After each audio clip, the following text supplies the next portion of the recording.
news village.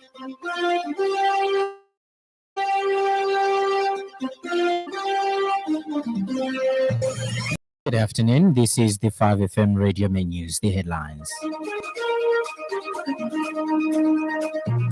Lukasha Constituency Member of Parliament supports the deferral of the Lands and Deeds Registry Bill number 13 of 2025.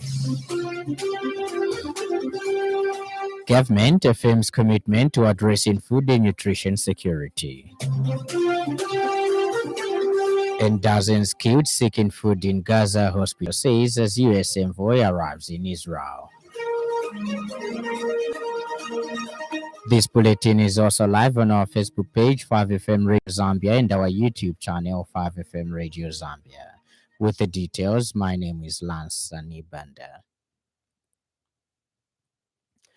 Patriotic Front PF Lukasha Constituency Member of Parliament George Sanga has supported the deferral of the Lands and Deeds Registry Amendment Bill number of 2025. Speaking during the Thursday edition of the Burning Issue program, Mr. Sanga called for wide consultations on the matter. He urged relevant stakeholders, including law scholars, among others, to actively participate in the consultation process. Mr. Sanga stated that the bill in its current form is controversial and that citizens should take time to fully understand its implications. You have never seen under UNIP, you've never seen under MMD, you never saw it under PF, that there would be an appeal procedure in land management that allows a minister to be able to make determination of whether the registrar was right or not. And then from a minister, you go to the court. This idea of even elongating the process is very bad when it comes to land management, because land must be owned. People must be allowed to enjoy, that land unrestrained. But if you're going to put in provisions that even suggest that first you have to go to the registrar and exercise a constitutional power. To cancel a certificate of title is a constitutional power that is vested in the High Court. That's what you must understand first. If you understand that yardstick, then you'll have no difficulty in agreeing with why we don't agree with what is being proposed currently. Meanwhile, a caller, Elijah Simbai, indicated that he is among those who made submissions regarding the matter and expressed gratitude that the bill was deferred. Not look onto that amendment to create the outcry that has been created now. Maybe it is because access to information during their time in government was more restrictive than it is now. People then could not as freely express themselves as they are able to express themselves now. But let them not use that as a yardstick to say that they were consultative. This government is not consultative because of the public outcry. I challenge Mr. Sanga to tell us how many people they called as witnesses, common people like myself, they were called, to submit on the Amendment Act number 39 of 2021. Ministry of Agriculture Permanent Secretary for Technical Services John Mulongoti has reiterated that the government's commitment to addressing food and nutrition security is clearly reflected in the ministry's flagship program, the Comprehensive Agricultural Transformation Support Program, CAT-SP. Through this program, the government has developed strategies to address these challenges, highlighting the need to continue working closely with all stakeholders. Speaking at the 97th Agriculture and Commercial Cooperative Society of Zambia Business Forum, Mr. Mlongoti said the government aims to increase agricultural production and productivity by transitioning from the current subsistence farming systems to a viable and sustainable commercial agriculture model that ensures food and nutrition security, job creation, and poverty reduction. He added that in line with CAT-SP, the government has continued to promote climate-smart farming practices and technologies to improve production and productivity. Community Action Against Corruption notes that the Financial Intelligence Center fake reports are becoming academic and merely formal documents. The organization's chief executive officer, Brighton Tembo, says this trend is similar to the Auditor General's reports. He notes that Zambia currently lacks strong and independent law enforcement agencies capable of punishing the misconduct of individuals and institutions mentioned in these reports. Mr. Tembo states that the release of the 2024 FIC report has overshadowed and eclipsed the 2023 report, which remains unattended to and unresolved. He believes that the current weak and selective approach to fighting corruption has rendered the FIC reports academic in nature, ultimately ending up at the Anti-Corruption Commission (SEC) and Drug Enforcement Commission (DEC), where they gather dust. People listed in those reports. The same happens to the Auditor General's report, which ends at a Public Accounts Committee at Parliament, and nothing follows. So you can see that these reports now, they are slowly becoming a waste of state resources because there is no appropriate punishment given to the people listed in those reports. So just as long as we continue like this, then we are not doing anything. And moreover, this is coupled with very weak institutions mandated to fight corruption in the country today, which are failing to act according to the expectation of the people. Education Minister Douglas Yagalima has observed that Levi Mwanawasa Medical University is making a positive contribution to the quality and development of the higher education sector in general. The minister was speaking during the inauguration of the Levi Mwanawasa Medical University Council. He noted that council members must keep in mind that their role on the university council is one of the service to the nation.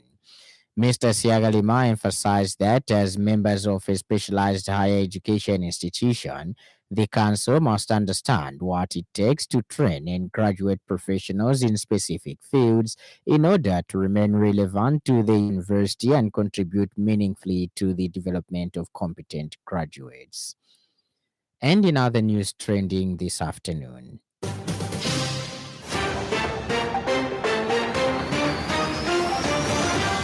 Paralegal Alliance Network PAN chairperson Eugene Kabilika has condemned the reckless and lawless behavior exhibited by youths and small-scale miners, commonly known as chorobos, in recent events. Small-scale Farmers Development Agency SAFADA founder Boyd Mowe has commended the government of Zambia and President Hakainde Hichilema for supporting farmers affected by the recent acid spillage. Up next, the business news. From Radio Business News, we mean business. Keep you current in commerce, trade, and industry, local and global. It's our business to keep you informed about business. The Zambia Institute of Public Relations and Communications, ZIPRC, has commended all public relations and communication practitioners, as well as employers of communication professionals, of the mandatory requirement to adhere to the Zambia Institute of Public Relations and Communications Act number 11 of 2022 and the ZIPRC Code of Ethics. Institute Registrar and Chief Executive Officer Nimon Muleya says communication plays a central role in national development, institutional credibility, and business success. Mr. Muleya emphasizes that communication must therefore be managed and executed by qualified professionals operating within a regulated framework guided by the law and ethical best practices. He adds that the Institute would intensify compliance monitoring and enforcement mechanisms to ensure that all practicing professionals are duly registered, licensed, and compliant with the Act. Employers are equally urged to ensure that individuals serving in communication roles within their organizations are professionally qualified, registered with ZIPRC, and uphold the highest standards of ethical practices. As you may be aware, communication plays a key role in national development, institutional credibility, as well as business success. Therefore, it is important that communication must be managed and executed by qualified professionals operating within a regulated framework, which is guided by the law and ethical best practices. Ends the business news. From Radio Business News, we mean mean business. Keep you current in commerce, trade, and industry, local and global. It's our business to keep you informed about business. And in news from across our borders, more than 50 Palestinians were killed and 400 others injured while waiting for food near a crossing in northern Gaza on Wednesday, a hospital says, as U.S. Special Envoy Steve Witkoff arrived in Israel. Footage showed casualties from the incident near the Zikim crossing being taken on carts to Al Shifa Hospital in Gaza City.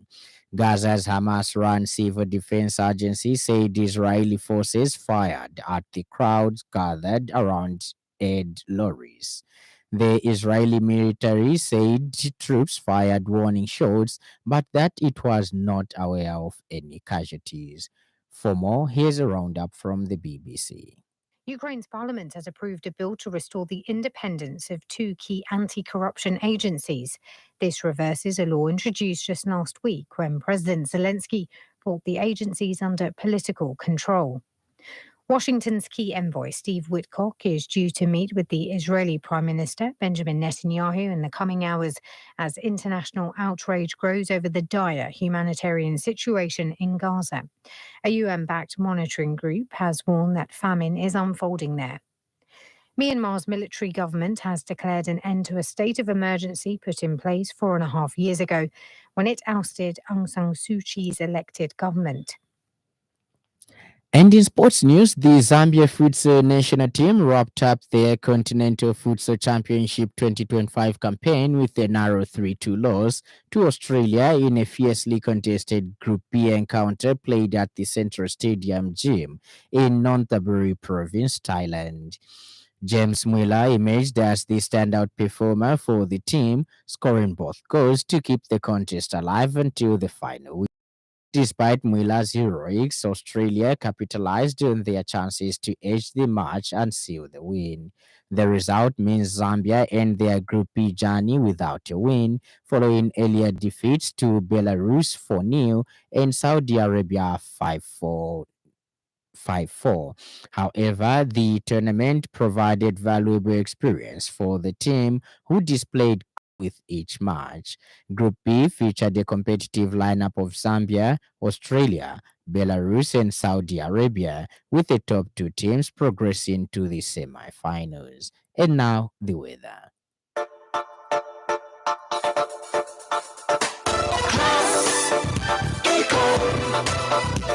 Class Econ Roofing Africa. Class Econ Roofing, plot 1710.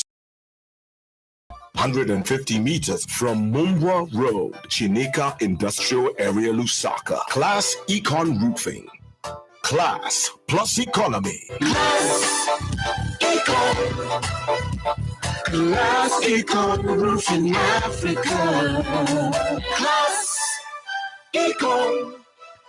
Eastern and Lusaka provinces, including the eastern parts of central provinces, partly cloudy, windy at times, and mild warm.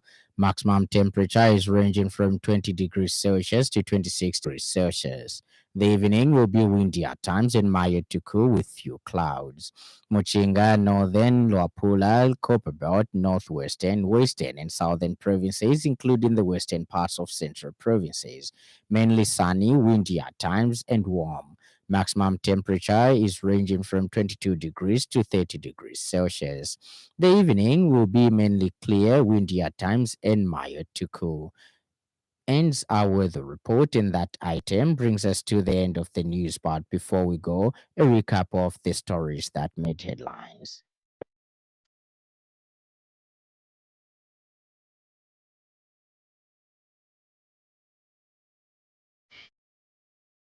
Patriotic Front Party Lukasha constituency member of parliament George Sanga has supported the deferral of the Lands and Deeds Registry Amendment Bill number 13 of 2025. Ministry of Agriculture Permanent Secretary for Technical Services John Mulongoti has reiterated that the government's commitment to addressing food and nutrition security is clearly reflected in the country's flagship program, the Comprehensive Agricultural Transformation Support Program, CARTESP. And finally, more than 50 Palestinians were killed and 400 others injured while waiting for food near a crossing in northern Gaza on Wednesday, a hospital says, as U.S. Special Envoy Steve Witkoff arrived in Israel. For more news, follow us on Facebook, 5FM Radio Zambia, and subscribe to our YouTube channel, 5FM Radio Zambia. On behalf of the entire news crew and the technical department, thank you for listening to the Happy World of 5FM. Stay safe and stay tuned to 5FM Radio. My name is Lance Sannie. Enjoy the rest of the afternoon.